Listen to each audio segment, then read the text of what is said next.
তাহাজ্জুদ নামাজের সঠিক সময় কোনটি? কিছু কিছু অ্যাপসের মাধ্যমে দেখা যায় এশার ওয়াক্তের পরেই তাহাজ্জুদের সময়, যা ফরজ ওয়াক্তের শুরুর আগ পর্যন্ত। এখন কোন সময়টি অধিক উত্তম জানাবেন। যদি স্বপ্নদোষ হয় আর ফরজ গোসল করার সময় ঝর্ণা দিয়ে গোসল করে, তাহলে কি ঠিক হবে? অর্থাৎ ফরজ গোসল ঝর্ণা দিয়ে করা যায় কিনা? আপনাকে আল্লাহর জন্য ভালোবাসি, বেয়াদবি মাফ করবেন। আপনারা আমাদের রত্ন। আমাদের দেশের কোনো প্রোগ্রামে দাওয়াত দিলে আপনারা গ্রহণ করেন না, কিন্তু বাইরের দেশের প্রোগ্রামে অংশগ্রহণ করেন। এই বিষয়গুলো আমাদের দিলে কষ্ট দেয়। আল্লাহ আপনার সহায় হন।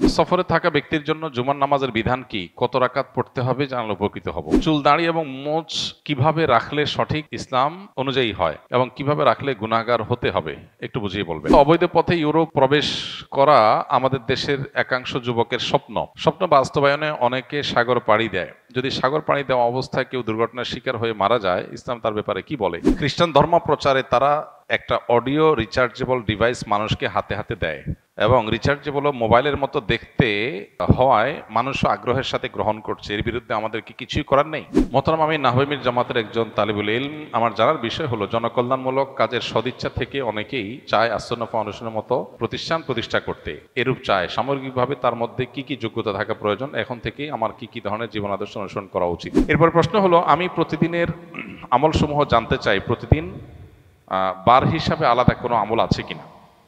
ভাইরা আমার, প্রাত্যহিক একজন মুসলমানের সবচেয়ে বড় আমল হলো 5 ওয়াক্ত নামাজ পড়া।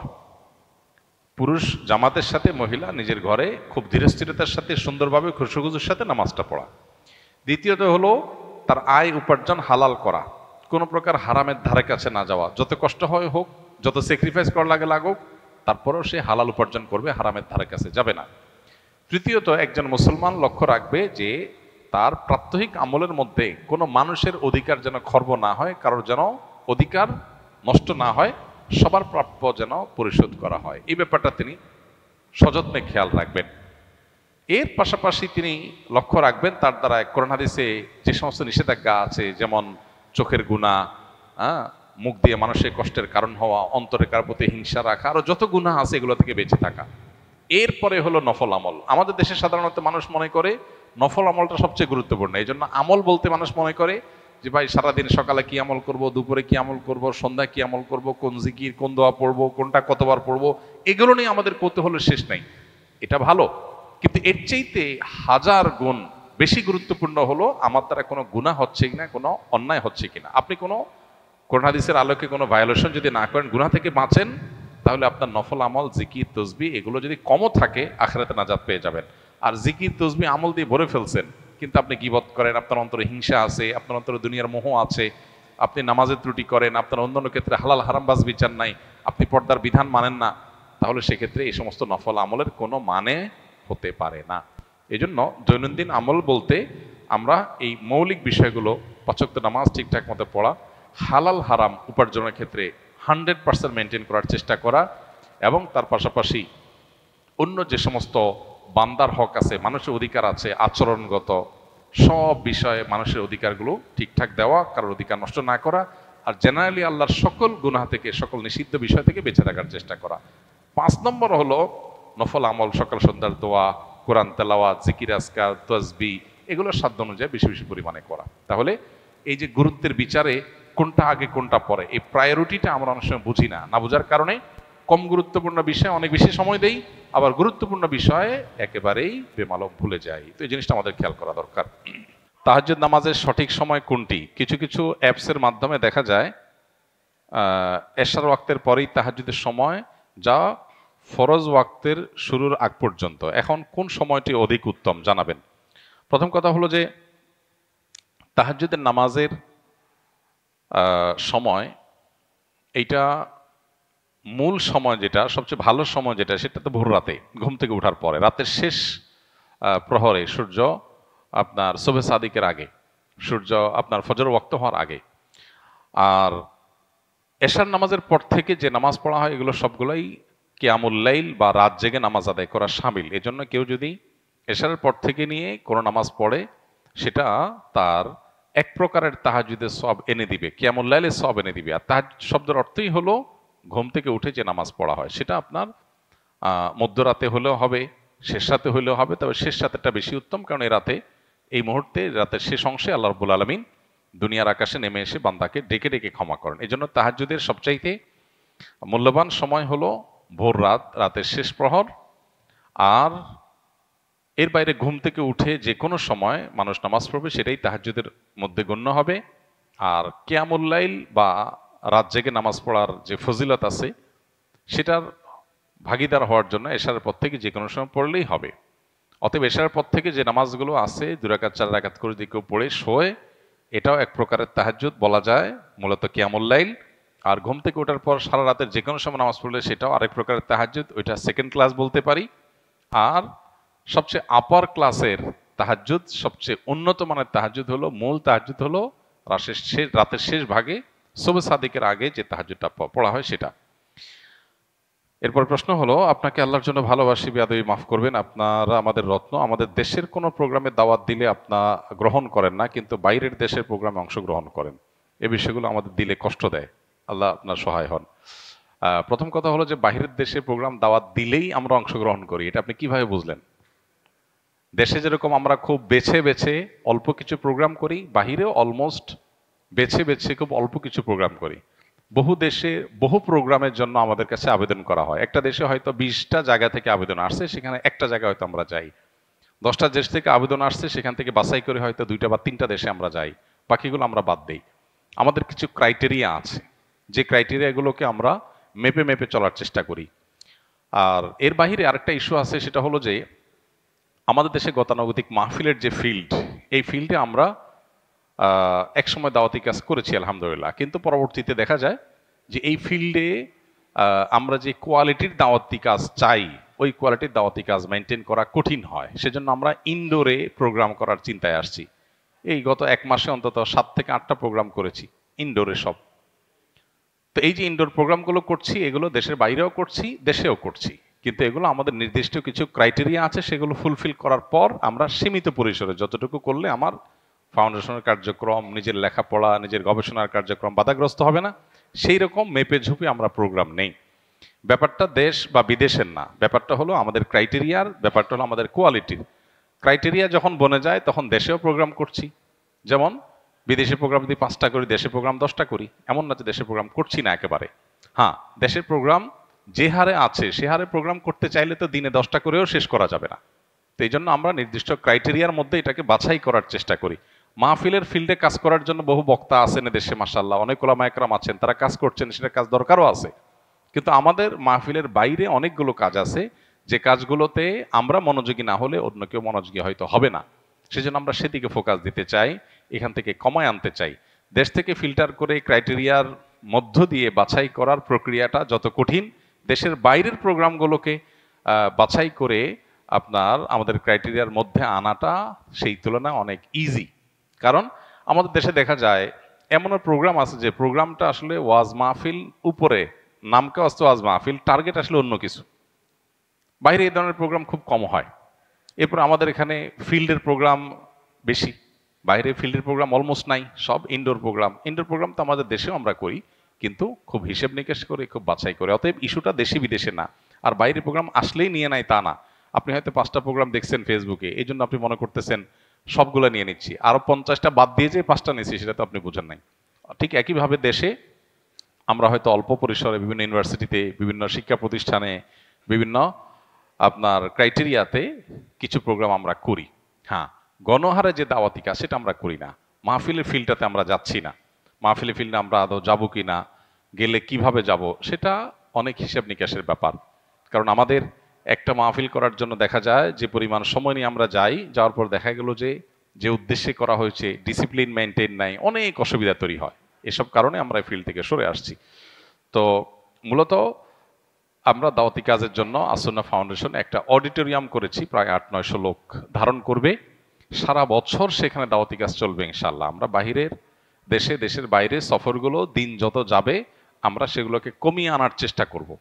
এবং আমাদের যে নিজস্ব অডিটোরিয়াম, সেখানে আমরা বিভিন্ন পেশার মানুষের জন্য সারা বছর ব্যাপী আমরা ইনশাআল্লাহ দাওয়াতি কাজ করব। কারণ বাহিরে 7 ঘন্টা 8 ঘন্টা সফর করে গিয়ে একটা প্রোগ্রাম করার পরে দেখা যায় যে প্রোগ্রামটা যারা আয়োজন করেছেন তাদের উদ্দেশ্য, তাদের পদ্ধতি, তাদের ডিসিপ্লিন, এগুলোতে প্রচুর পরিমাণ ত্রুটি ছিল। দেখা যায় আমার সময়টা নষ্ট হয়েছে। তো এটা যেন না হয় আমরা সে বিষয়ে বিশেষভাবে খেয়াল করছি। আপনাদের সহযোগিতার জন্য আমাদের দরকার। জাযাকুমুল্লাহ খাইর। এরপর প্রশ্ন হলো, সফরে থাকা ব্যক্তির জন্য জুমার নামাজের বিধান কি, কত রাকাত পড়তে হবে, জানালে উপকৃত হব। প্রথম কথা হলো যে কোনো মুসাফির সফররত অবস্থায় যদি জুমা পড়েন তাহলে তাকে 2 রাকাত জুমাই পড়তে হবে। 2 রাকাতের মধ্যে আর কোনো কসর নাই, সেটা তো আমরা জানি অনেকেই। আর মুসাফির ব্যক্তির জন্য জুমা ফরজ না, তিনি চাইলে জুমার দিন সফররত অবস্থায় থাকলে তিনি জোহর আদায় করতে পারেন। যদি তিনি জুমা পড়েন তাহলে সেক্ষেত্রে তিনি জুমা পুরোপুরি পড়বেন, সেক্ষেত্রে আলাদা কসরের বাইরে আর এখানে কসর করার কোনো অপশন নাই। পুরো নামাজ তিনি অর্থাৎ 2 রাকাত জুমার নামাজ 2 রাকাতই আদায় করবেন। এরপরে প্রশ্ন হলো, চুল দাড়ি এবং মোচ কিভাবে রাখলে সঠিক ও ইসলাম অনুযায়ী হয় এবং কিভাবে রাখলে গুনাহগার হতে হবে, একটু বুঝিয়ে বলবেন। নবী করিম সাল্লাল্লাহু আলাইহি সাল্লাম আমাদেরকে সুনানুল ফিতরাহ সম্পর্কে ধারণা দিয়েছেন। সুনানুল ফিতরাহ, সুনানুল ফিতরা কি? সুনানুল ফিতরা মানে হলো প্রকৃতিগত সুন্নাহ। কিছু সুন্নাত আছে যে সুন্নাহগুলো বিভিন্ন নবী রাসূলরা ধারণ করেছেন অনেক আগে থেকে, শত শত বছর, হাজার হাজার বছর থেকে সকল নবী রাসূলরা এই সুন্নাহগুলোর উপর আমল করেছেন। কমন সুন্নাহ, যে সুন্নাহগুলো প্রকৃতিগত সুন্নাহ, মূলগত সুন্নাহ, আল্লাহ তাআলা এই সুন্নাহগুলো দীর্ঘদিন পর্যন্ত মানুষের মধ্যে আল্লাহ এভাবে দিয়ে রেখেছেন।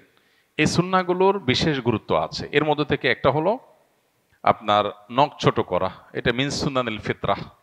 এরকম আরো অনেকগুলো সুনানুল ফিতরা আছে নবী করিম সাল্লাল্লাহু আলাইহি ওয়াসাল্লাম সম্পর্কে বলেছেন। এর বাইরে সাধারণ কিছু সুন্নাহ আছে যেগুলো নবী সাল্লাল্লাহু আলাইহি ওয়াসাল্লাম নির্দেশ করেছেন কিংবা আমল করেছেন, সেই হিসাবে সুন্নাহ। চুল রাখার ক্ষেত্রে নবী সাল্লাল্লাহু আলাইহি ওয়াসাল্লামের যে সুন্নাহ সেটা হলো যে চুল নবী সাল্লাল্লাহু আলাইহি ওয়াসাল্লাম 3 ভাবে রাখতেন, কানের লতি পর্যন্ত, কাঁধ পর্যন্ত, দুইটার মধ্যবর্তী জায়গা পর্যন্ত, যেটাকে জুম্মা, লিম্মা, অফরা বলা হয়। অতএব এই চুল লম্বা করে রাখা এটা হলো সুন্নাত পুরুষের জন্য। আর মহিলার জন্য চুল লম্বা করা একান্ত প্রয়োজন না হলে না কাটা, সেটাই হলো তাদের জন্য সুন্নাহ।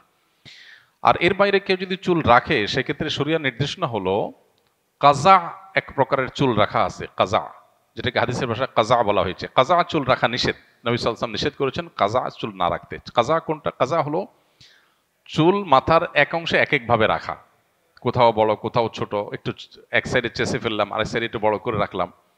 এইখন আজকাল যে সমস্ত চুল রাখার স্টাইলগুলো আছে সেই স্টাইলগুলো তাকালে আমরা দেখতে পাই কাজা কাকে বলে। বিশেষ করে সেলুনে গেলে বিভিন্ন চুল কাটার যে স্টাইলগুলোর ছবি আঁকানো আছে, ওই ছবিগুলোর বেশিরভাগই কাজার আওতায়ভুক্ত হয়। আমাদের তরুণরা অনেকে এই সমস্ত কাজা চুল রাখার এই পদ্ধতিটা অনুসরণ করেন, নবী সাল্লাল্লাহু আলাইহি ওয়াসাল্লাম সেটা নিষেধ করেছেন। মনে রাখবেন, যেটাকে নবী করিম সাল্লাল্লাহু আলাইহি ওয়াসাল্লাম নিষেধ করেছেন ওইটা সমাজে বাস্তবায়ন করার একটা বিশেষ চেষ্টা আছে। সিস্টেম দুইটা, এক হলো আল্লাহর সিস্টেম, এটা হলো শয়তানের সিস্টেম। শয়তানের সিস্টেম কোরআন হাদিসে যা নিষেধ করেছে সেগুলোকে সমাজে পুশ করার জন্য চেষ্টা করে। না হলে আপনি দেখেন চুল কাটার অনেক নিয়ম হতে পারে, চুল রাখা লম্বার অনেক পদ্ধতি হতে পারে, কিন্তু এরপরে দেখেন এই কিছু অংশ মাথার মাঝখানে দিয়ে একটু চুল রাখা, সাইড দিয়ে চেঁচে ফেলা, একদিকে অনেক বড় আরেকদিকে একদম ছোট করে ফেলানো, এই যে তামাশার চুল রাখা যেটাকে হাদিস নিষেধ করেছে, এটাই কেন স্টাইল হলো? নবী সাল্লাল্লাহু আলাইহি ওয়াসাল্লাম যেখানে আমাদেরকে হাঁটু এবং টাকনুর মধ্যবর্তী জায়গায় পোশাক রাখতে বলেছেন, পুরুষকে প্যান্ট পরেন, পাজামা পরেন, লুঙ্গি পরেন, যাই পরেন এখানে পরবেন, টাকনুর নিচে নামতে পারবে না পুরুষের পোশাক, আবার হাঁটুর উপরে উঠতে পারবে না। এখন দেখেন স্টাইল হলো সব এর বিপরীত, হয় টাকনুর নিচে আর না হলে হাঁটুর উপরে। তো এই যে স্টাইলগুলো পৃথিবীতে এস্টাবলিশড হচ্ছে, এখানে শয়তান মানুষকে ক্ষতিগ্রস্ত করার জন্য আল্লাহ এবং তার রাসূল আমাদেরকে যে নিষেধ করেছেন সেগুলো আরো জোর করে আমাদেরকে করাবার জন্য তাদের বিভিন্ন সিস্টেম তারা ডেভেলপ করে। শয়তান তার অনুসারীদের কাছে ওহী করে, আল্লাহ কোরআনে বলেছেন ওয়াইন্না শায়াতিন লা ইউহুনা ইলা আউলিয়াইহিম। শয়তান তার অনুসারীদের কাছে অনেক কিছু তাদের অন্তরে বিভিন্ন আইডিয়া দেয়, এই আইডিয়াগুলো তারা ইমপ্লিমেন্ট করে, এগুলো আসছে শয়তান থেকে। তো আমাদের যুবকরা যারা এই ধরনের বিশৃঙ্খল চুল রাখেন, বিশেষ করে ফাসেক, কাফের, অমুসলিম, যাদের মধ্যে আল্লাহর ভয় নাই, তাদের স্টাইল ধারণ করে চুল রাখেন, তাদের ভয় করা উচিত। কারণ নবী সাল্লাল্লাহু আলাইহি ওয়াসাল্লাম বলেছেন মান তাশাব্বাহা বিকওমিন ফাহুয়া মিনহুম, যে ব্যক্তি কোনো বিশেষ শ্রেণী মানুষের বেশভূষা, তাদের স্টাইল ধরে, তারা তাদের অন্তর্ভুক্ত হবে। কিয়ামতের দিন আপনি তাদের সাথে উঠবেন এবং তাদের সঙ্গে আপনার হাসর হবে। খুবই ডেঞ্জারাস বিষয়। এই জন্য চুল রাখার ক্ষেত্রে হয় 3 ভাবে রাখবেন, আর না হলে ছোট করলে পুরো মাথার চুল এক রকমের ছোট করবেন, অলমোস্ট একদিকে রাখলেন আর একদিকে চেঁচে ফেললেন, মাথার উপর দিয়ে মাঝখান দিয়ে একটু রাখলেন, সাইডে কেটে ফেললেন। এই যে যত রকমের স্টাইল আছে এগুলো যৌবনের একটা ভ্রম থাকে, পাগলামি থাকে, এই পাগলামিতে অনেক সময় তরুণরা হারিয়ে যায়। একজন মুসলিম হিসাবে আমার চুল রাখার ক্ষেত্রে নবী সাল্লাল্লাহু আলাইহি সাল্লামের আদর্শের বাইরে গেলে আমার কল্যাণ হবে না, ক্ষতি হবে। আর দায়ের ক্ষেত্রে নবী সাল্লাল্লাহু আলাইহি সাল্লামের সমস্ত হাদিসগুলো অলমোস্ট এক, সবগুলো হাদিসের দিকে তাকালে আমরা দেখতে পাই তিনি বলেন আফুল্লোহা আর খুল্লোহা, তোমরা দাড়িকে ছেড়ে দাও, দাড়িকে লম্বা করো। হ্যাঁ, অতএব দাড়ি লম্বা করাটাই হলো শরিয়ার নির্দেশ। দাড়ি যদি ছোট করতে হয়, বিভিন্ন সাহাবীদের আমল থেকে বোঝা যায় এক মুষ্টির পরে অতিরিক্ত অংশ থাকলে সেটাকে ছোট করা যায়, তার আগে আর ছোট করার কোনো বিধান নবী সাল্লাল্লাহু আলাইহি ওয়াসাল্লামের কোনো হাদিস কিংবা কোনো সাহাবীর আমল, কোরআন বা হাদিসের কোনো জায়গা থেকে সাব্যস্ত নয়। অতএব দাড়ি রাখার ক্ষেত্রে নবী সাল্লাল্লাহু আলাইহি ওয়াসাল্লামের সুন্নাহ হলো সেটাকে দীর্ঘ করে রাখা, লম্বা করে রাখা। আর গোফের ক্ষেত্রে নবী সাল্লাল্লাহু আলাইহি ওয়াসাল্লামের সুন্নাহ হলো গোফ ছোট করা, এটাও মিন সুনানিল ফিতরাহ, যে দাড়ি লম্বা করা আর গোফ ছোট করা। অতএব মোচ ছোট করতে হবে। মোচ বড় রাখা যেরকম সুন্নার খেলাফ, আবার দাড়ি চাষাটা সেরকম হাদিসের খেলাফ। অতএব গোফ বড় রাখা যাবে না, গোফ ছোট করতে হবে। ছোট করতে করতে কতটা ছোট করবেন? এত বেশি ছোট করবেন যে এটা চামড়ার সাথে লেগে যাবে, একেবারে ছোট করে ফেলা, এটাই হলো সুন্নাহ। অতএব গোফ ছোট করাটাই হলো নবী সাল্লাল্লাহু আলাইহি ওয়াসাল্লামের সুন্নাহ। আর দাড়ি লম্বা করা আর চুল রাখলে তিন ভাবের কোনো এক ভাবে রাখা সুন্নাহ, আর পুরো মাথাকে সমানভাবে ছোট করাটা হলো জায়েজ। আর এলোমেলো করে এক এক ভাবে এক এক সাইডে এক এক রকম করে রাখা, এটা হলো মাকরুহ বা হাদিসে নিষিদ্ধ। তো এই জিনিসগুলো কেন হাদিসে কেন নিষেধ করা হয়েছে আমরা অনেক সময় বুঝি না, বা আমাদের বুঝে আসে না, এবং সেজন্য অনেক সময় আমরা কনভিন্স হই না যে সমস্যা কি। দেখুন, কোরআন এবং হাদিস যদি কোনো বিষয় আমাদেরকে নিষেধ করে, তাহলে বুঝতে হবে নিশ্চিত সেখানে ধ্বংস আছে। হয়তো আমি বুঝবো না, হয়তো আমার স্পিরিচুয়ালি আধ্যাত্মিকভাবে আমি ধ্বংস হয়ে যাব, হয়তো এই ধ্বংসটা আমার পরে বুঝে আসবে, কিন্তু ধ্বংস নিশ্চিত যদি কোরআন হাদিস নিষেধ করে। এজন্য ইমানদার আল্লাহর কাছে নিজেকে সোপর্দ করবে যে আল্লাহ যা নির্দেশ করেছেন সেগুলোর মধ্যে কল্যাণ, যা নিষেধ করেছেন সেগুলোতে অকল্যাণ আছে, নিশ্চিত জেনে সে অগ্রসর হবে। এরপরে প্রশ্ন হলো, অবৈধ পথে ইউরোপ প্রবেশ করা আমাদের দেশের একাংশ যুবকের স্বপ্ন। স্বপ্ন বাস্তবায়নে অনেকে সাগর পাড়ি দেয়। যদি সাগর পাড়ি দেওয়া অবস্থায় কেউ দুর্ঘটনার শিকার হয়ে মারা যায়, ইসলাম তার ব্যাপারে কি বলে? ভাইরা আমার, নিজেকে বিপদের মুখে ঠেলে দিতে আল্লাহ তাআলা আমাদেরকে নিষেধ করেছেন। আল্লাহ বলেছেন ওয়ালা তুলকু বিআইদিকুম ইলা তাহলুকা, তোমরা নিজেদেরকে ধ্বংসের দিকে ঠেলে দিও না। একটু ভালো চলার জন্য, একটু ভালো থাকার জন্য যারা ইউরোপ পাড়ি দেওয়ার জন্য বা পৃথিবীর বিভিন্ন দেশে যাওয়ার জন্য দুর্গম পথ পাড়ি দেওয়ার দুঃসাহসিক পথে যারা পা বাড়ান, তাদের অনেকেই সেখানে বিভিন্ন দুষ্ট চক্র, বিভিন্ন দালালদের খপ্পরে পড়েন এবং চাঁদাবাজদের খপ্পরে পড়েন। দেখা যায় সেখান থেকে তাদেরকে প্রহার করে, তাদেরকে ভিডিও কলে নির্যাতনের চিত্র ভিডিও দেখিয়ে তাদের আত্মীয় স্বজনের সর্বশান্ত করে ছাড়েন এবং সবকিছু লুটপাট করে তারপরে নিয়ে যাওয়া হয়। এবং একের পর এক প্রায় সময় আমরা শুনি যে নৌকা ডুবি হয়ে তারা যেন তেনভাবে সাগর পাড়ি দিতে গিয়ে তারা তাদের সলিল সমাধি হয় এবং সমুদ্রে তারা নিমজ্জিত হয়ে যান। এই পথে জেনে শুনে পা বাড়ানো, এটা এক প্রকারের আত্মহত্যা, এক প্রকার নিজেকে বিপদের মধ্যে ঠেলা, যেটা একজন মুসলমানের জন্য জায়েজ নয়। বেঁচে থাকার জন্য কিছু অর্থ, কিছু সম্পদের প্রয়োজন আছে, কিন্তু ধনী হওয়ার, সম্পদ কামাই করার যে খাহেশ, এই খাহেশ পূরণ করার জন্য আমরা যে নিজেকে রিস্কের মধ্যে ফেলছি, এই ফেলাটা জায়েজ নয়, এটা সুস্পষ্টভাবে গুনাহের কাজ। অতএব এই লোভ থেকে আমাদের সরে আসা উচিত।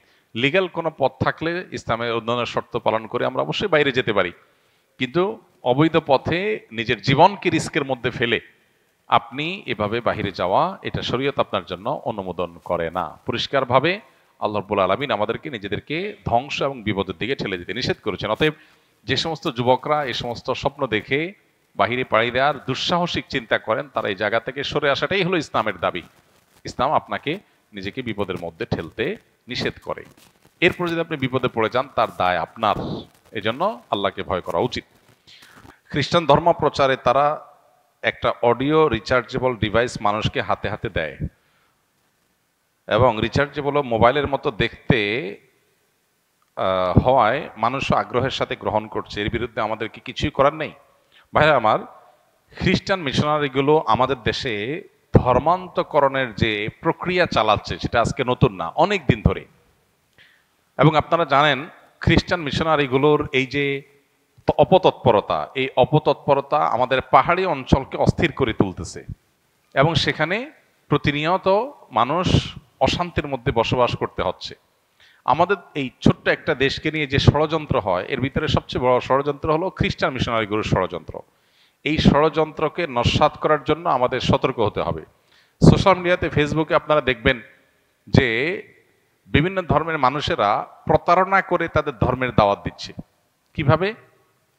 এই যে একটা ডিভাইস একজনকে ধরায় দিচ্ছে, সাধারণ মানুষ মোবাইল টোবাইলে জাতীয় কিছু মনে করে নিচ্ছে, এরপর দেখা যাচ্ছে ওখানে শুধুমাত্র খ্রিস্টান ধর্মের বিভিন্ন বক্তব্য, ওয়াজ নসিহত, বই পুস্তক, ইঞ্জিল ইত্যাদি আছে, আর কিছু নাই। তার মানে খুব কৌশলে প্রতারণা করে মানুষকে অন্য ধর্মের দিকে আহ্বান করা হচ্ছে। আবার দেশের অনেক জায়গাতে আমরা দেখেছি যে মানুষকে খ্রিস্টান ধর্মের দাওয়াত দেওয়ার নাম করে আপনার বিভিন্ন প্রলোভন দেয়া হচ্ছে, তাদেরকে বিভিন্ন সুযোগ সুবিধা দেওয়া হচ্ছে। এটা ওপেন সিক্রেট, উত্তরবঙ্গে প্রত্যেকটা জেলায় খ্রিস্টান মিশনারিগুলো এভাবে কাজ করছে। এবং উত্তরবঙ্গে গেলে দেখা যায় তাদের যে পরিমাণ কার্যক্রম, অফিস আদালত, গাড়ি ঘোড়া, তাদের লোকবল যেভাবে কাজ করছে, প্রশাসনের কিছু অসাধু মানুষ সামান্য কিছু ঘুষ পেয়ে তারা অনায়াসে এদেরকে এই অনৈতিক এবং অবৈধ, রাষ্ট্রীয় আইনে যেটা নিষিদ্ধ, প্রলোভন দেখিয়ে ধর্মান্তরিত করার এই কাজটা তারা কিন্তু অহরহ করে যাচ্ছে, যেন দেখার কেউ নাই। ডক্টর আব্দুল্লাহ জাহাঙ্গীর রহমাহুল্লাহ সারা জীবন এ ব্যাপারে মানুষকে সতর্ক করেছেন, জাতিকে সতর্ক করেছেন, এ নিয়ে বহু বই তিনি লিখেছেন এবং এই কাজ করতে করতেই আল্লাহ তাআলা তাকে দুনিয়া থেকে নিয়েছেন। অতএব আমাদের উচিত হবে সতর্ক থাকা। রাজধানী ঢাকার বেশ কয়েকটা গুরুত্বপূর্ণ জায়গা আছে, যে জায়গাগুলোতে খ্রিস্টান মিশনারিরা এবং কাদিয়ানিরা যে সমস্ত মানুষকে ধর্মান্তরিত করে তাদেরকে এনে এই সমস্ত জায়গায় রাখা হয় এবং তাদেরকে এস্টাবলিশড করা হয়। আমরা পৃথিবীর অনেক দেশের কথা জানি, ইন্দোনেশিয়া এবং আরো বিভিন্ন দেশের কথা জানি, যে সমস্ত দেশে একসময় খ্রিস্টান মিশনারিগুলো এভাবে ধর্মান্তরিত করার কাজ শুরু করেছে। একটা পর্যায়ে তারা দাঙ্গা বাঁধিয়ে সেখানে দেশের স্বাধীনতার সার্বভৌমত্ব নষ্ট করেছে। অতএব আমাদের দেশকে রক্ষা করার প্রয়োজনে ভিনদেশীদের এই সমস্ত অপতৎপরতা, এই সমস্ত শয়তানি এবং তাদের এই যে প্রলোভন দেখিয়ে মুসলমান গরিবদেরকে খ্রিস্টান বানানোর যে মিশন আছে, এগুলো আমাদেরকে থামাতে হবে। আপনারা সোশ্যাল মিডিয়াতে অনেক পেজ দেখবেন, এই পেজগুলোতে ছল ছাত্রের আশ্রয় নেওয়া হয়। তুমি খ্রিস্টান, সুস্পষ্ট করে বলো আমি খ্রিস্টান ধর্মের দাওয়াত দিচ্ছি। সেটা না করে তুমি বলতেছ আমি ঈসাই ধর্মের দাওয়াত দিচ্ছি। ঈসাই মুসলিম নাম পরিচয় দেয় কি? ঈসাই মুসলিম, তার মানে আমি এক প্রকারের মুসলমান। এটা হলো এক প্রকারের প্রতারণা। তুমি খ্রিস্টান সেটা বলো স্পষ্ট করে, না করে তুমি ছল ছাতুরি করছো সাধারণ এবং সরল মনা মুসলমানদেরকে বিভ্রান্ত করবার জন্য। অতএব এদের ব্যাপারে আমাদের সজাগ থাকতে হবে এবং এদের শয়তানিকে আমাদের থামাতে হবে। প্রশাসনের অসাধু কিছু মানুষজন যারা সামান্য কিছু টাকা পয়সা খেয়ে এদেরকে নির্বিঘ্নে কাজ করার সুযোগ দেয় এবং এদের বিরুদ্ধাচরণ করলে তাদেরকে বিগত সরকারের আমলে আমরা দেখেছি জেল জুলুম সহ্য করতে হয়েছে। আমাদের অনেক ওলামা একরামকে জেলে যেতে হয়েছে এদের বিরুদ্ধে কাজ করার কারণে। অতএব খ্রিস্টান মিশনারিদের অপতৎপরতা থামানোর জন্য আমাদেরকে কাজ করতে হবে, কথা বলতে হবে এবং প্রশাসন সংশ্লিষ্ট ভাইদেরকে বলবো আল্লাহকে ভয় করুন। এই মাটির বিরুদ্ধে বিশ্বাসঘাতকতা আপনারা করছেন, যারা খ্রিস্টান মিশনারি সহ বিদেশি মিশনারিগুলোকে, বিভিন্ন অর্গানাইজেশনগুলোকে তাদের ধর্মান্তরিত করার যে কাজ, এই কাজটা আপনারা নির্বিঘ্নে করতে দিচ্ছেন। এরপরে প্রশ্ন হলো, যদি স্বপ্নদোষ হয় আর ফরজ গোসল করার সময় ঝর্ণা দিয়ে গোসল করে তাহলে কি ঠিক হবে? অর্থাৎ ফরজ গোসল ঝর্ণা দিয়ে করা যায় কিনা? যদি না যায় আর এমন হলো যে ঝর্ণা ছাড়া গোসল করার কোনো ব্যবস্থা নাই, তখন করণীয় কি? ভাই, গোসল কি আপনি ঝর্ণা দিয়ে করবেন নাকি মগ দিয়ে করবেন নাকি পুকুরে নেমে করবেন, সেটা আপনার ব্যাপার। কি দিয়ে করবেন এটা নিয়ে শরিয়া আপনাকে বিশেষ কোনো গাইডলাইন দেয় না যে এটা দিয়ে করবেন, এটা দিয়ে করবেন না। প্রশ্ন সঠিকভাবে করতে পারাটাও একটা ব্যাপার। হাদিসে নবী সাল্লাল্লাহু আলাইহি ওয়াসাল্লাম জন্য বলেছেন আসসুআলু নিসফুল ইলম। হ্যাঁ, আদর্শ প্রশ্ন, ভালো প্রশ্ন করতে পারা এটা জ্ঞানের অর্ধেক। সো আমরা কি দিয়ে গোসল করব এটা গুরুত্বপূর্ণ না, কি পদ্ধতিতে গোসল করবে সেটা গুরুত্বপূর্ণ। ফরজ গোসলের নিয়ম কি নবী সাল্লাল্লাহু আলাইহি ওয়াসাল্লাম শিখিয়েছেন আমাদেরকে। সুন্নাহসম্মত নিয়ম হলো, কারো গোসল ফরজ হলে প্রথম কাজ, গোসল করতে গেলে প্রথম কাজ তার শরীরে কাপড়ে যে জায়গায় নাপাক আছে সেই জায়গাগুলোকে ভালো করে ধুয়ে ফেলা। যে সমস্ত জায়গায় নাপাক থাকতে পারে আগে সেগুলোকে আপনি ধুয়ে ফেলান। এখন সেটা আপনি ঝর্ণার পানি দিয়ে ধোবেন নাকি পাইপ দিয়ে ধোবেন, টেপের পানিতে ধোবেন নাকি মগ দিয়ে ঢেলে ধোবেন, সেটা আপনার ব্যাপার, আপনি ধুবেন, এটা হলো বিষয়। নাম্বার 2, অজু করা একেবারে নিয়মতান্ত্রিক, যেভাবে অজু করি আমরা সেভাবে অজু করা, শুধু পাও ধোয়াটা বাকি রাখা। নাম্বার 3, এরপরে পুরো শরীরে আপনার শুরুতে কুলি করা 3 বার এবং নাকে পানি দেওয়া। কুলি করার সময় গড়গড়া করে কুলি করা, রোজাদার থাকলে গড়গড়া করা যাবে না, অন্য সময় গড়গড়া করে কুলি করা এবং নাকে ভালো করে পানি দেওয়া। এরপর অজু করা। তারপরের কাজ হলো পুরো শরীরের মধ্যে পানি ঢেলে ভালো করে ডলে ধোয়া, এবং সর্বশেষ 2 পাও ধুয়ে ওয়াশরুম থেকে বের হয়ে চলে যাওয়া, বাস। এখন এই কাজটা কি আপনি ঝর্ণা ঢেলে করবেন, নাকি মগ কেটে করবেন, নাকি টেপের সামনে বসে করবেন, না পুকুরে করবেন, না নদীতে করবেন, না সমুদ্রে করবেন, এটা আপনার ব্যাপার। কিন্তু এইভাবে আপনি ধুইতে হবে, বাস। তাতে ইনশাল্লাহ আপনার ফরজ গোসল আদায় হয়ে যাবে, সুন্নাত আদায় হবে। এই জন্য আমাদের কি হয়, কোনো ইসলামী ব্যাংকে অথবা কোনো কনভেনশনাল ব্যাংকের ইসলামী ব্যাংকিং উইংয়ে আমাদেরকে অ্যাকাউন্ট ওপেন করার চেষ্টা করতে হবে একান্ত প্রয়োজনীয় লেনদেনের প্রয়োজনে। যেহেতু টাকা পয়সা ঘর বাড়িতে বা অন্য জায়গায় আমরা রাখাটা আমাদের জন্য নিরাপদ না, ব্যাংকে লেনদেন করাটা আমাদের আজকের বাস্তবতায় অনেক ক্ষেত্রেই অপরিহার্য বা বিকল্প নাই। তো এরকম পরিস্থিতিতে আমরা চেষ্টা করব ইসলামী ব্যাংকিং হয় যে উইন্ডোতে, যে ডিপার্টমেন্টে বা যে বিভাগে, সেখানে অ্যাকাউন্ট খোলা, কিংবা সরাসরি কোনো ইসলামী ব্যাংকে অ্যাকাউন্ট খোলা।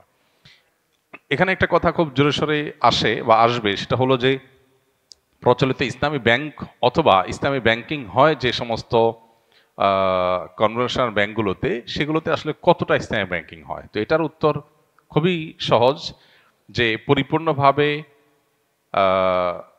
একটা ব্যাংক বা ব্যাংকের একটা উইং বা ডিপার্টমেন্ট ইসলামী ব্যাংকিং কখনোই করতে পারবে না যতক্ষণ পর্যন্ত কেন্দ্রীয় ব্যাংক এবং রাষ্ট্রের মূল কাঠামোটা ইসলামিক না হয়। তখন আসলে পরিপূর্ণভাবে ইসলামী ব্যাংকিং করা দুরূহ। এরপর আবার যতটুকু করা যায় ততটুকু আবার বাস্তবায়নের জন্য কর্মীদের, অফিসারদের সদিচ্ছার উপর নির্ভর করে। কারণ একটা পলিসি একভাবে শরিয়া অ্যালাউ করে, ওইটাকে একটু ঘুরাই দিলে দেখা যাচ্ছে শরিয়া অ্যালাউ করে না। তো অনেক সময় একটু ঝামেলা পোহাতে কেন যাব, সেই চিন্তা থেকে অনেকে জিনিসটাকে এক মনে করেন, অথবা তার দ্বীনি চেতনায় দুর্বল হওয়ার কারণে তিনি হারাম পদ্ধতিতে লেনদেন করে ফেলেন। তো এরকম বহু সমস্যা ইসলামী ব্যাংকিংয়ে বা ইসলামী ব্যাংকগুলোতে, ইসলামী ব্যাংকিংয়ের উইং আছে যে সমস্ত ব্যাংকগুলোতে, কমার্শিয়াল ব্যাংকগুলোতে, সেগুলোতে এরকম সমস্যা হয়। এরপরও কেন আমরা সেই সমস্ত জায়গায় অ্যাকাউন্ট খোলার কথা বলছি? কারণ একটা জায়গায় সরাসরি সুদি লেনদেন হয়, আমি সেখানে ইনভলভ হওয়া মানে হলো সুদকে স্বাভাবিক মনে করা বা সুদের মধ্যে আমি প্রবেশ করা। আরেক জায়গায় সুদকে হারাম মনে করা হয়, সুদ থেকে বাঁচার চেষ্টা করা হয়। অ্যাটলিস্ট সুদ বিরোধী ক্যাম্পেইন এবং হারামের বিরুদ্ধে অবস্থান আমি নিলাম। হ্যাঁ, পরিপূর্ণভাবে হারাম থেকে বাঁচতে পারছি কিনা, কতটা বাঁচতে পারছি, কতটা বাঁচতে পারছি না, সেটা তো পরের বিষয়। একজনে একটা গুনাহকে গুনাহ মনে করে, আরেকজন গুনাহ মনেই করে না, দুইটা আসমান জমিন পার্থক্য। তো এই জন্য আমাদের লেনদেন হতে হবে শরিয়া ভিত্তিক লেনদেন, যেখানে হয় বা হবে সেই সংকল্প আছে সেরকম জায়গায়। তা না হলে আমরা সুদকে মেনে নেওয়া বা সুদের সাথে ইউজ টু হয়ে যাওয়া বা সুদকে স্বাভাবিক মনে করা, বা সুদকে যারা প্রতিষ্ঠা প্রচার করতে চায় বা সুদের উপরে যে আজকের বিশ্ব অর্থনীতি দাঁড়িয়ে আছে এটার টুল হিসাবে যারা ব্যবহৃত হচ্ছে, আমি তাদের তাদের সহযোগী অথবা তাদের কাজটাকে সহজ করার জন্য আমি ব্যবহৃত হচ্ছি, ব্যাপারটা এরকম হয়ে যায়। এই জন্য একজন ইমানদার কোন অবস্থাতেই এমন কোনো ব্যাংকে লেনদেন করবেন না বা টাকা রাখবেন না যে ব্যাংক তার টাকা দিয়ে সুদী ব্যবস্থাকে আরো শক্তিশালী করবে, অর্থাৎ তারা ইসলামী ব্যাংকিং বা ইসলামী অর্থনীতিতে বিশ্বাস করে না। এরকম ব্যাংকে লেনদেন করা পারতপক্ষে উচিত না। কেউ যদি নিরুপায় হয়, কারোর কোনো বিকল্প না থাকে, তখন সে ওখানে টাকা রাখলেন শুধু সেভ করার জন্য, এবং সেখান থেকে লভ্যাংশ খাওয়া বা বিভিন্ন কিস্তিতে বা বিভিন্ন স্কিমের অধীনে সেখানে টাকা রাখার চেষ্টা তিনি করবেন না। যদি কেউ নিরুপায় হন, তিনি শুধু রাখতে পারেন তার নিজের সেফটি সিকিউরিটির জন্য। আর যেহেতু আমাদের দেশে উপায় আছে, বহুবিধ উপায় আছে, আমাদের জন্য কোন অবস্থাতেই জায়েজ হবে না ইসলামী ব্যাংকিংকে এক পাশে রেখে সম্পূর্ণ সুদী ব্যাংকিং এর মধ্যে প্রবেশ করা বা সুদী ব্যাংকিং এর সিস্টেমের মধ্যে থেকে নিজে লেনদেন করা, সেখানে টাকা রাখা বা সেই সিস্টেমটাকে স্ট্রং করা, এটা আমাদের জন্য জায়েজ হবে না। মোহতারাম, আমি নাহবী মীর জামাতের একজন তালিবুল ইলম। আমার জানার বিষয় হলো, জনকল্যাণমূলক কাজের সদিচ্ছা থেকে অনেকেই চায় আসন্না ফাউন্ডেশনের মতো প্রতিষ্ঠান প্রতিষ্ঠা করতে। এরূপ চায়, সামগ্রিকভাবে তার মধ্যে কি কি যোগ্যতা থাকা প্রয়োজন, এখন থেকেই আমার কি কি ধরনের জীবন আদর্শ অনুসরণ করা উচিত? যেহেতু নাহবী মীর পড়েন আপনি, আপনার এখন কাজ হলো সারাদিন শুধুমাত্র নাউজের উপর গর্দান টানা, এবং আপনার কাজ হলো শুধুমাত্র কিতাবপত্র পড়া। এই বয়সে আপনি সামাজিক কাজ করার জন্য কি কি পদক্ষেপ নিতে হবে এ বিষয়ে চিন্তা না করে আপনার এখন কাজ হলো পড়াশোনাকে ভালো একটা জায়গায় নিয়ে যাওয়া। মানুষ সময়ের কাজ সময় করতে না পারলে পরে আর সেটা করা যায় না। ভালো আলেম হওয়ার কাজটা করতে হয়। আমি আসুন্নাহ ফাউন্ডেশন করেছি, আলহামদুলিল্লাহ। আমি যখন নহমির পড়েছি তখন শুধু পড়ালেখা করেছি, আর কিছু করি নাই। অতএব আপনি আমাকে যদি ফলো করেন তাহলে আপনাকে পড়ালেখা করতে হয় মনোযোগ দিয়ে, বাস। এরপর সময় আসবে ইনশাআল্লাহ যখন আপনি এসব নিয়ে ভাববেন, কাজ করবেন। সময়ের আগে থেকে যদি মানুষ অনেক ভাবনার ভিতরে ডুবে যায়, তখন সেগুলো অনেক সময় শয়তান তাকে পথ থেকে সরানোর জন্য করে, নেক্সুরতে ধোঁকা যেটাকে বলে। আপনার মধ্যে উম্মতের এমন ফিকির ঢুকাই দিল যে আপনার বেসিক যে কাজ সেগুলো করা হলো না, পরে উম্মতের জন্য আর কিছু করা হলো না, নিজেরটা আর করা হবে না। তো এই জন্য ছাত্র জীবনে বিশেষ করে এই পর্যায়ে যখন একবারে ফাউন্ডেশন তৈরি হবে, এই টাইমটাতে খুব ভালো করে মনোযোগ দিয়ে পড়ালেখা করতে হবে। এরপর ইনশাআল্লাহ একটা সময় যখন আল্লাহ তাআলা সুযোগ দিবেন এইসব নিয়ে কাজ করার, তখন যথেষ্ট শেখার সুযোগ আছে, ভাববার সুযোগ আছে, সেগুলো আমরা করব। আমরা সাধারণত সেবামূলক প্রতিষ্ঠান করার জন্য মনে করি টাকা পয়সা দরকার। সেবামূলক প্রতিষ্ঠান করার জন্য দরকার মানসিকতা, আন্তরিকতা, এখলাস এবং প্রচেষ্টা। এরপর টাকা পয়সা যখন যেটা দরকার হয় আল্লাহ তাআলা যতটুকু ব্যবস্থা করবে আমি ততটুকু করব। ব্যবস্থা না করলে আল্লাহ তাআলা করবো না। টাকা পয়সার উপরে নির্ভর করে একজন মুসলমানের কোনো চ্যারিটি হতে পারে না। অনেক কাজ আছে যে কাজের জন্য টাকার দরকার নাই। আপনার এলাকাতে রাস্তাঘাটগুলো পরিষ্কার করা, এটার জন্য টাকার দরকার নেই, বা খুব বেশি টাকার দরকার নেই। এটা চাইলে আমরা উদ্যোগ নিলে করতে পারি। তো এই কাজগুলো যখন মানুষ করা শুরু করে দেয়, আল্লাহ তাআলা তাকে বাকি কাজের ব্যবস্থা এমনিই করে দেন। আসুন্নাহ ফাউন্ডেশন থেকে আমরা এইভাবেই ধীরে ধীরে ধীরে ধীরে কাজ করে তারপর সামনে অগ্রসর হয়েছে। অতএব যারা কাজ করতে চান তারা এই প্রক্রিয়ার মধ্য দিয়ে আগানোর চেষ্টা করবেন। জাযাকুমুল্লাহ খাইর। সুবহানাল্লাহ ওয়া বিহামদিহি, সুবহানাকাল্লাহুম্মা ওয়া বিহামদিকা, আশহাদু আল্লা ইলাহা ইল্লা আনতা, আস্তাগফিরুকা ওয়া আতুবু ইলাইক।